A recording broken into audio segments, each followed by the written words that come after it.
In this particular segment, I don't intend to endorse any presidential candidate. Let me make that clear going forward. Let me have a quick cup of coffee. Okay, my next guest, I've been looking forward to speaking with her for some time. Nomiki Konst is an activist. She is someone who has done great work in trying to reform and advance the Democratic Party, which can, I'm sure, seem like a Sisyphean task at times. She was a national surrogate for Bernie Sanders in 2016, and I was the speechwriter or the head writer for Bernie in that same campaign, but our paths did not cross at that time. She is also the host of the new Nomiki show, which hopefully she will tell us about. But I wanted to talk to her. She's been speaking a lot, and rightfully so, about not only the Democratic Party establishment, but specifically about the recent appointments Tom Perez, chair of the DNC, the Democratic National Committee, has made. Nomiki has experience there. Bernie appointed her as one of his representatives on the committee that recommended rule changes, many of which were adopted or supposedly adopted. We may get into that too. But before that, without any further ado from me, first of all, Nomiki, welcome to the program. Thank you so much, Richard. This is wonderful. I'm so happy that people are talking about process finally. You know, this is something, and I know our mutual friend Larry Cohen talks about this all the time.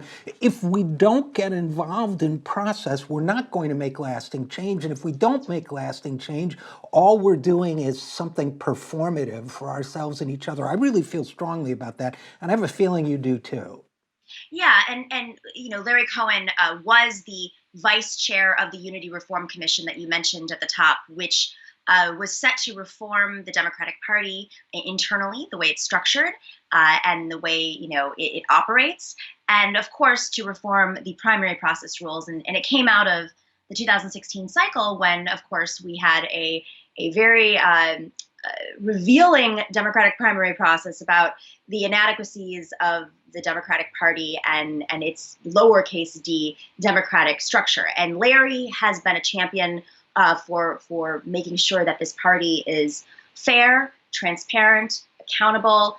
He led the charge as hard as he could, given that we did not have the majority on that committee. And I'm so happy that of all of the appointments that were made, we at least had Larry there as our sole advocate. and some other good people as well, yourself and James Zogby. But a lot of progressives online and elsewhere are very disturbed by Tom Perez's recent appointments. But I want to put it into context before we even get into Tom Perez's latest moves. I want to point out that back in, I believe it was March of last year, Perez made some lesser known or lesser discussed changes to party structure. I believe I've got that right.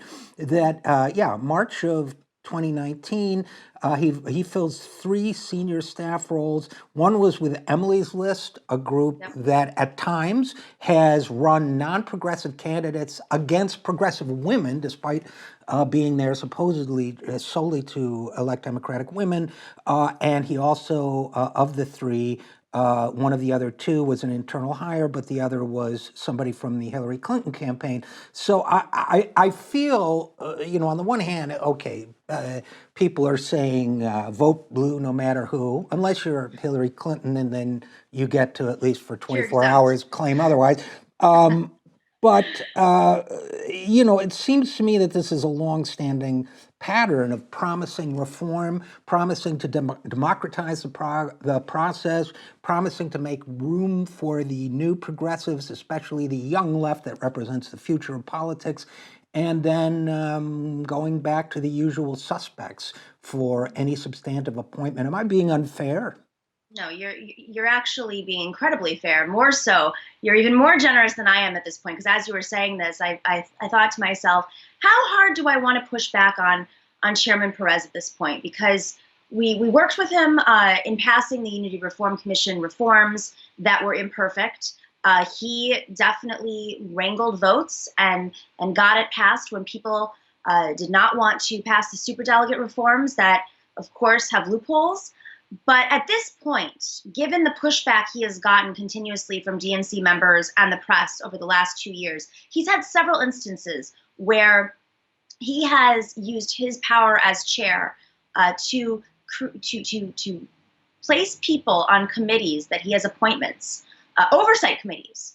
And they're people that have contracts with the DNC, that are lobbyists, that it's their interest to perpetuate the military industrial complex, to perpetuate privatizing social programs, and of course, are against Medicare for all. These are people who didn't just work for Hillary Clinton, but work for this consultant, lobbyist industrial complex that, by all means, when you look at it at the surface, is fairly conservative. And so he has put people on that were not elected, and he's kicked people off that are longtime DNC members. And he's got a lot of objection and pushback from the DNC as a body, and also the press over the last 2 years. So I don't really think he has the intentions of the vibrancy and the power as a unit of the DNC. I think he's really using the DNC as a vehicle to suppress progressives at this point, because it's incredibly clear when you look at these appointments.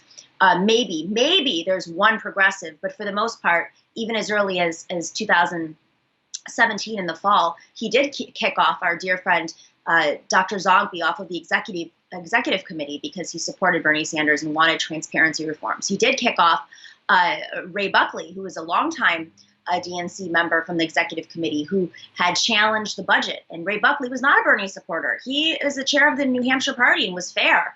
But he ran for chair, and he ran against Tom Perez and mentioned the budgetary issues. So there was a lot of attention.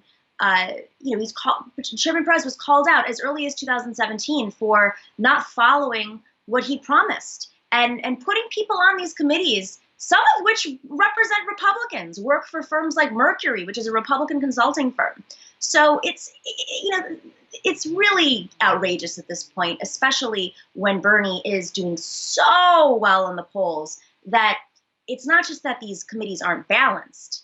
They're barely existent with any Democrats that might want a fair process. Forget about Bernie, a fair process. These are people who are there to get the work done for Tom Perez, and that's it.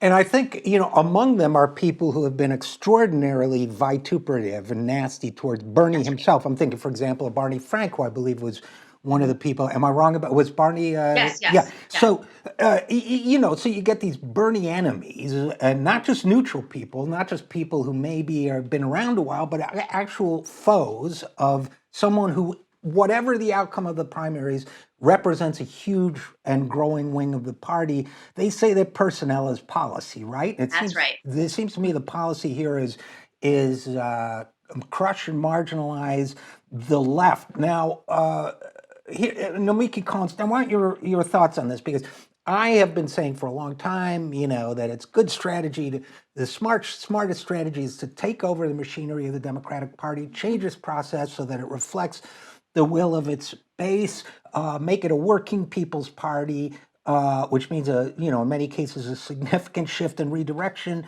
I have friends, who are, I'm sure you've been on Jimmy Dore's show. We've both done the Young Turks. I have friends who say, no, it's a dead shell. You're wrong. But what I'm getting out of all of this is a sense that while we've listened to these people for the last 4 years castigate the genuine left, the genuine working people's movement, as not being sufficiently loyal to the Democratic Party, more and more as the election approaches, they're doing nothing but offering a giant middle finger to the same That's left. Right. And then, win or lose in 2021, they'll blame and ostracize us again. So how do we respond to that in your view? Fight. At this point, I think that we need to stop apologizing. We need to call them out when they say, just use the common theme example of Bernie bro. We're talking, the reason why they are saying things like Bernie bros online, we're nasty online. Let's just be honest. The things that Maria Cardona, who is the co-chair of the convention, she's one of these appointments with Barney Frank, the things that she would say on CNN were so outrageously offensive towards working people and Bernie Sanders and the supporters of Bernie Sanders, and frankly to me when I would debate her on CNN in 2016 and beyond. And she's allowed to get away with whatever she says because she's a consultant. She doesn't disclose her interests. She doesn't talk about, how she represents foreign governments and oil companies. And, she works for a very large firm. And she is rewarded with this position. And yet, working people who don't have the ability to go on CNN, who don't have the ability to be appointed to the DNC to vote on whether or not, rules are followed, properly, who don't have that power, they go online and they express their support of Bernie Sanders, which is, of course, interpreted as, challenging the machine, and it's offensive. When they go online and they talk about records, they're Bernie bros, they're toxic. But when Maria Cardona or others go on television and have a position of power and they can amplify their message, they're actually offensive and nasty. And what you said about a giant middle finger, I think that needs to be said more. This is not the time to hold back. We may have, bitten our tongues at one point, but these are people that are not movable votes. They're the people who are using the process to suppress us. And, you look back at 2017 when Tom Perez was running against Keith Ellison, that was our opportunity to take over the party. But what happened in the moments between ballots, which I think is a great lesson for the convention, you had a crowded race for the DNC chair, and there were multiple ballots. And funny enough, Pete Buttigieg was in that race, and he used his appearance of having support, which he didn't have as votes, from the DNC members. He used that to come in the final hours and step out of the race and support Tom Perez. And on the first ballot, Tom Perez did not reach the number that you need to reach to win. And so there was a second ballot, and there was a break in between in which the DNC, based on its rules, was supposed to count up the votes, release the tallies from the first ballot, so the candidates knew who voted for whom, and then they could lobby them in between the votes. But the DNC never released those tallies and cited 15 different excuses later on. And as a result, Keith Ellison was unable to lobby the people he needed to lobby.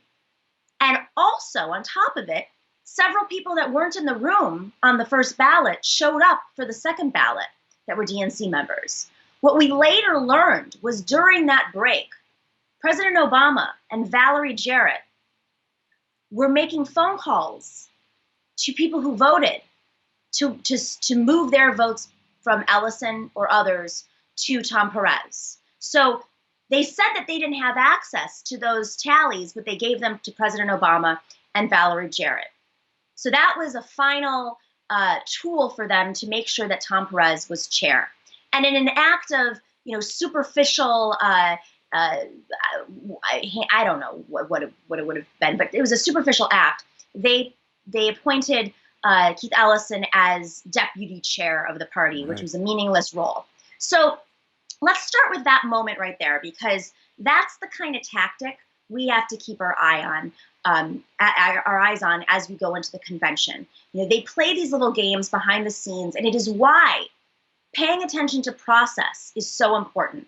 And that's something, just to go back to my show for a second, it's something that on my show I'm going to be discussing, the types of tactics they use, because not everybody is in these DNC rooms. And this is why it really does come down to how hard Bernie Sanders fights and pushes back against the Democratic Party, because we can't just ignore the party. I love Jimmy Dore so much.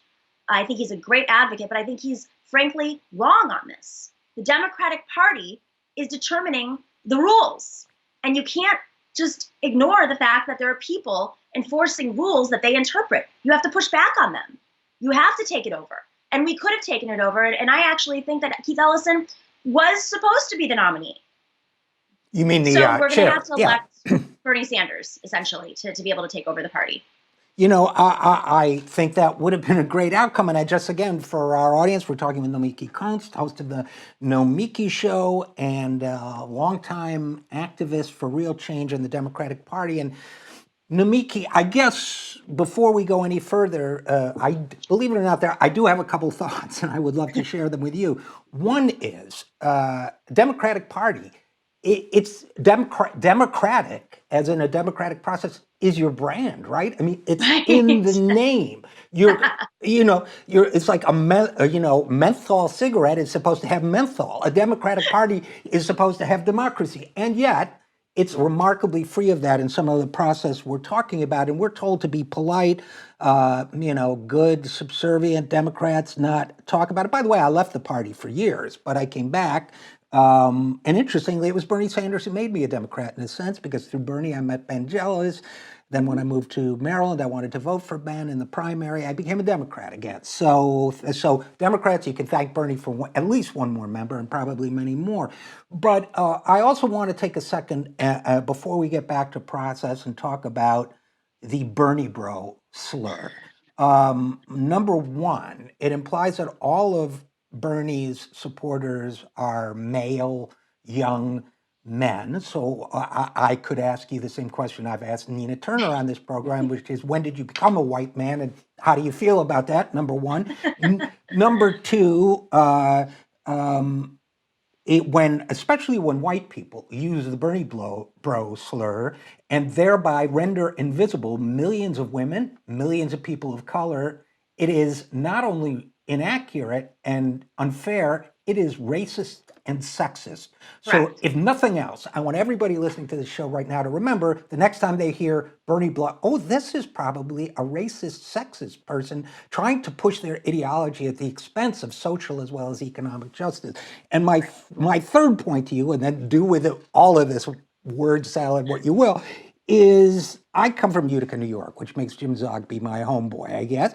And we grew up working class. My dad did better by the time I was a teenager, but my parents were teachers, didn't have much money, working class neighborhood, public schools, one used car, a 1948 Plymouth was the best we could do. All of you didn't get a TV till I was 8. And when we talk about identity, which is what the Bernie bro attack is based on, that somehow the centrists, the neoliberals, are more woke than the left, which is preposterous, even though Tom Perez just kicked the only trans person out Right. in order to make room for his undemocratic Democrats. When you're doing that, aren't you erasing the identity of working people who are Black, who are brown, who are male and female, who are trans and LGBTQ and come in every flavor of humanity? Aren't you and if so, if you agree with that, isn't that also ideological, that I'm not allowed to talk about, and there are people a lot worse off than me than I was in the middle class, that none of us are allowed to talk about the fact that, for example, I didn't get adequate health care, so I have lived with a partial hearing loss. I mean, that identity is not allowed. You're just a Bernie bro. You're just a privileged person who doesn't care about the neoliberal woke people we want to displace you with. Not to mention the people who are suffering through the opioid crisis and so on. But I'll stop ranting. I'll give you Oh, twice as that's much great. time as I just took to respond.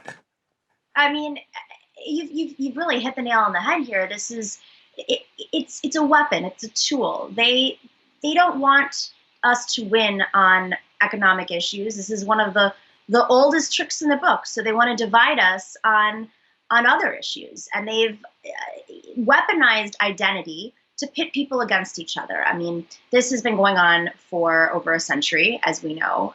They pit communities of color against each other. They pit women against men and women against people of color during abolitionists. I mean, this is history, and it's a very old trick.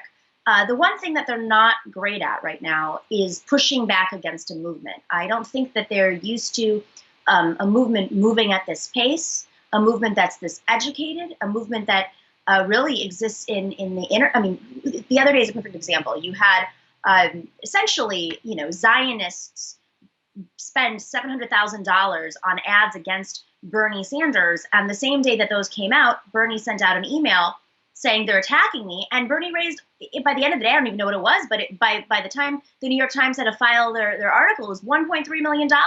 They are not used to the movement working together, whether organized or organically, in response to their weaponization of identity. I mean, that was a weaponization of identity. You had Zionists going after Bernie for trying to make him out to be, not a good Jew. I don't know what they were literally trying to do. It was flexing some muscles. And I don't think that anybody who they were speaking to is going to vote for Bernie. So good luck. Go waste your money, guys. It's just a vehicle for us to raise more money and work together. The more they attack us with these tricks, which are not, I don't think they're working. At the end of the day, they're really working, because when Elizabeth Warren, who I think many of us respected, we didn't think she was perfect. We gave her a pass on a lot of issues, including, being a Republican as of 1996.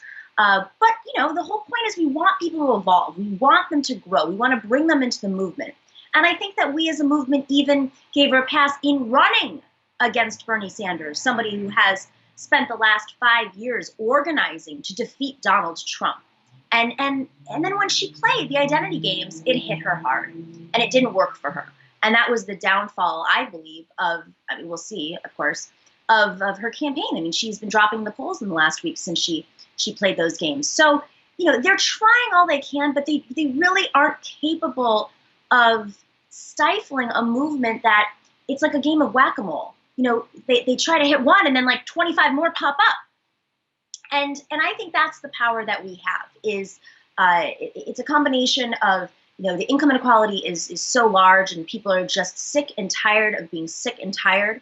They suddenly have the power to share their message, their money, their small dollars make a difference, when in previous years, the internet didn't have as much power in fighting against big money. Bernie Sanders has raised more money than anybody else. And the media is just at its lowest point in history in terms of trust, legitimately so, and in some cases, not legitimate distrust of the media. So, this is the perfect moment for our movement to grow. And I think the next couple of months are going to be times when we should all probably write in our journals, because we're in the moment of history. I was thinking about it yesterday. That ad that came out and the response that folks gave in donations, that was really powerful.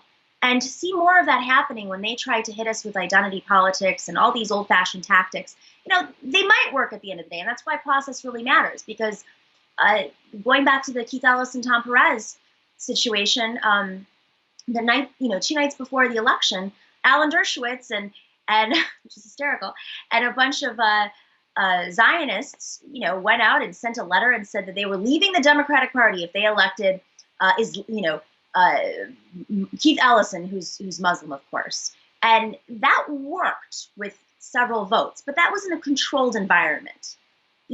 Democracies, for the most part, you can't control elections in modern, healthy democracies. The problem is that in a private party, they can move levers in different ways depending on how democratic the parties are in different states. And of course, if it goes to a convention that possibly is brokered, they can play around much, much more because they control it. But at the end of the day, that is why Bernie Sanders needs to win with huge margins, because they will stick their middle finger up at us. Absolutely. But we need to make it so difficult for them to do so. Yeah, it's not, and you see this happening in third world countries too, which I don't want to analogize to the Democratic Party, but you do see that not only does the candidate of social and economic justice have to win, she or he has to win so big that they can't steal it. And I would argue that that's Bernie's situation right now. I haven't really said a word against Elizabeth Warren all this time, but I was deeply disappointed in her most recent moves, to put it mildly. But here's something, Nomiki Konst, that I'm really concerned about. I believed it in 2016, and I believe it now. For all the tongue clucking by the Democratic Party establishment about what a disaster Donald Trump has been, I believe they would have that they were happier to see Trump become president than they would have been to see Bernie become the nominee and win, because the latter scenario means they may lose their comfortable jobs or consulting cash flow, whereas a Trump victory keeps them in place. And I'm afraid that Perez's latest moves show that the Democratic Party, once again, would do anything to win at that convention and before. And by win, I mean rob Bernie and the left from a victory, whatever the outcome, that they'll do anything, no matter how much it damages them in November, and even if it guarantees the reelection of Trump, because they'd rather see that than lose their cushy positions of power in the party. Do you think I'm being unfair? Oh, not at all. I think you're entirely accurate. A friend of mine, I was speaking to him the other day, and he is not from the United States and has been here for a couple of years. And we were discussing how when you travel, there's this, he's from Kosovo. And so he was talking about how he spends money differently there. He understands money. He lives differently there, even though now he lives in the United States and he's more comfortable. And I said, I had that feeling too. Recently, I was in Europe for a few months, and I lived a different lifestyle. I was in Greece, so it's a very poor country, of course. I lived a different lifestyle than how I live here, in that I actually, even though my dollar went further, I was living a more conservative lifestyle. And we basically came to the assumption that there is something in our culture that has basically created the United States, which is a giant consumer. It's just a consumer class, meaning we are capitalism. Like, there's no other way of explaining it. Like, it's infused in our democratic systems. It's infused in our primaries. Other countries there's oversight when it comes to their primaries. Other modern day democracies have oversight in their primary process if they have primaries. But we don't, because our parties are private. So there's this libertarian spirit that rules our primary process. And because of that, it's how I believe you can have a two-party system in which there are members of both parties, legitimate members of parties that are voting that have the same interests in mind, that they're representing the same clients. And ultimately, that is to keep the United States as this giant consumer space in which they can make money off of Americans, that their foreign governments that are dealing with America can make money, whether it's military-industrial complex or trade issues. And when you look at the actual membership of the DNC and you see the people who are not elected but appointed, it is very clear that those who are appointed are the ones who are double dealing on both sides. They work for firms that work for Republicans. Going back to Alan Dershowitz, I mean, that's a perfect example. Alan Dershowitz said, "Oh, I'm leaving the Democratic Party if Keith Ellison is elected." Well, he left the Democratic Party. No matter what happened, he left. He is working for Trump now. Well, so, good riddance to bad rubbish. Alan and I have a long history of verbal departure. I wonder if he left, when he left. I wonder if Jeffrey Epstein gave him a ride home on his jet. But having said all that, Nomiki, Konst, a couple thoughts about that. Number one is the ironic thing. I completely agree with you that there's a sort of red in tooth and claw, blood-letting libertarian spirit to the way these parties are run, while at the same time it's ironic because it's the Republican and Democratic parties are a state-sponsored duopoly. They have essentially, the Democratic Party has a monopoly position on any vote that's to the right of the Tea Party nowadays, which normally would be two or three different parties. So you have this extremely undemocratic process ruling the party. We're not supposed to talk about it. I insist on talking. I've gone from thinking, gee, we need to work with the centrists, and I oscillate sometimes.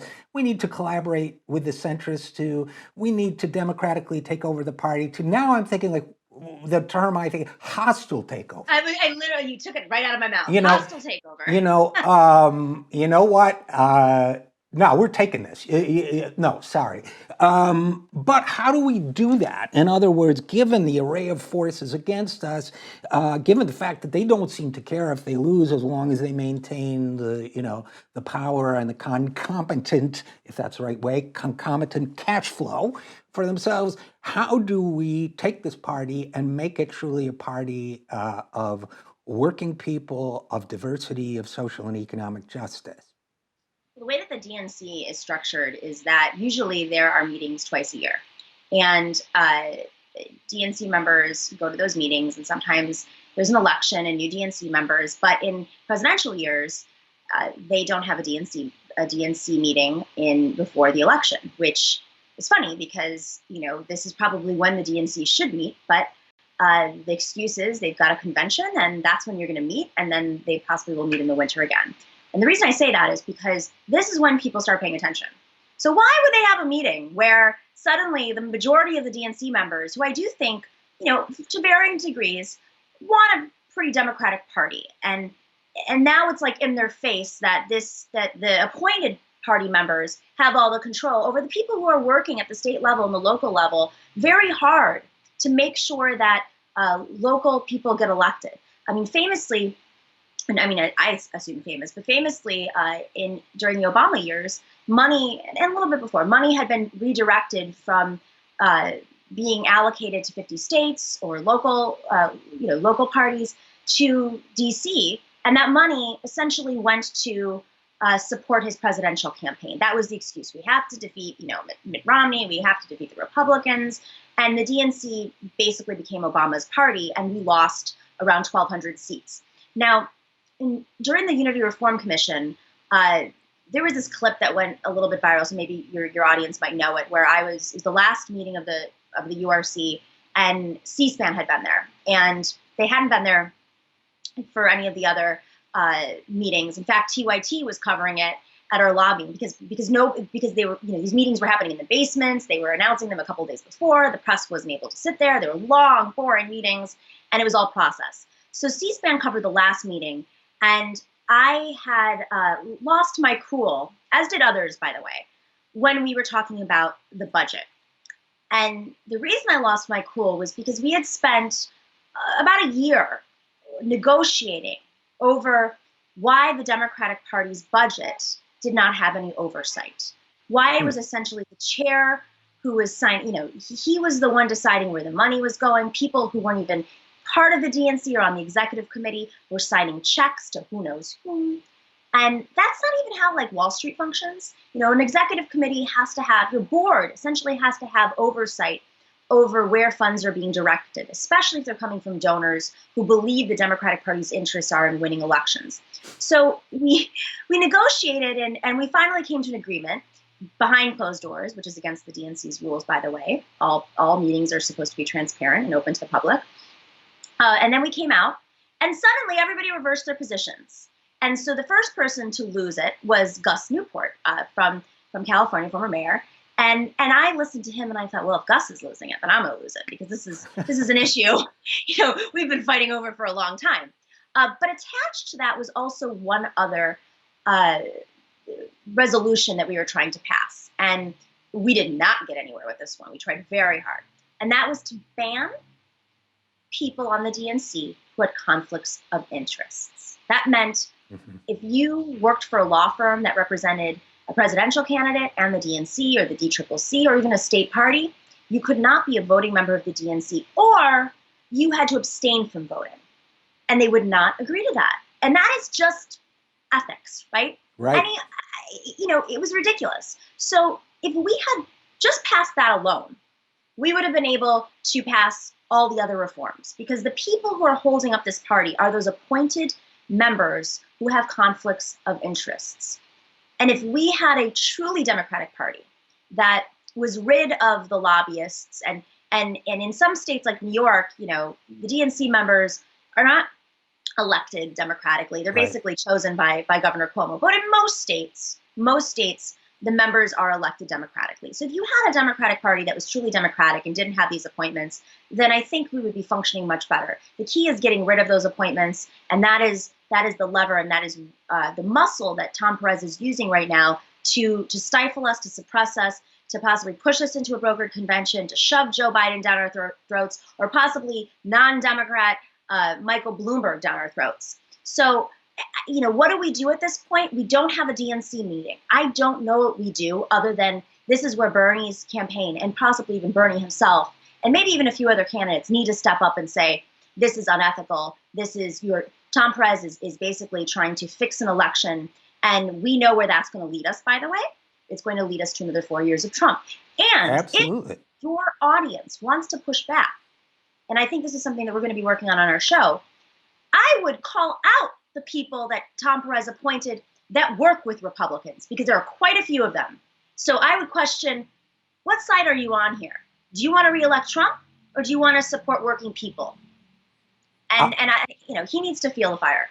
No, I couldn't agree more. And you may, I don't want to get you in trouble, Nomiki Konst, but I will also, we do occasionally have current DNC members who listen. And if you're in any of these committee discussions, I just want to remind you that most phones, like the one I'm holding in my hand, have a recording, and on the iPhone it's called voice memos, that you could just switch on before you go in. So if there's any double dealing, feel free to send it here to the zero, Richard at thisisthezerohour.com, or to Nomiki. So Nomiki, before I let you go, since you've mentioned, and this has been a great conversation, thank you, but you've mentioned your show very much. I would like to listen to it. I know others would too. So tell us where we can find it. Thank you so much, Richard. So the show is called The Nomiki Show. And where did you get that name? I'm sorry, go ahead. No, it's funny because we actually went through a bunch of show ideas, names, and then somebody who's very smart, who knows this industry very well, said, your shows do best when they have your name in it. Nowadays, I mean, and I think when shows started before, they operated differently. And so a lot of people have platforms. But now if you start a show, the way that algorithms work, you need to have your name in it. So I said, okay, scrap it all. But also it's teaching people how to say my name. So did I say it wrong, by the way? I don't even know, because I'm so used to people saying my name wrong 9 out of 10 times, 9.5 out of 10 times. But it's Nomiki. Oh, Nomiki. No, I didn't. But we can go back in and dub it, like they do in the Nomiki Konst. We could do one of those, obviously artificial overdubs, but we probably won't. So we can find it by Googling The Nomiki Show. You can go to patreon.com/The Nomiki Show.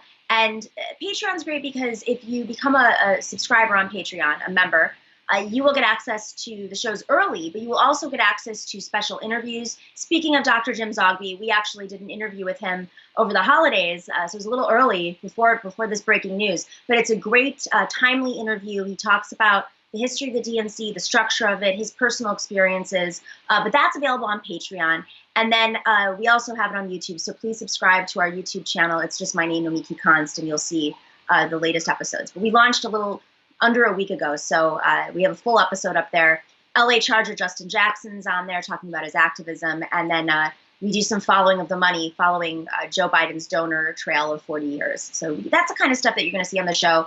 We're trying to deconstruct the establishment, share their tactics, give you guys the tools for fighting back. Just as Richard mentioned, what do we do now that we're going into the election, and this is when people are paying attention. So hoping that this is a good vehicle and a toolkit for the revolution. Okay, and I am Richard, by the way. It's all Richard. So, so thank you, Nomiki Konst. Thank you, as always, for your great work. Thank you for coming on the program, and we look forward to speaking with you again sometime. Great, I really appreciate it.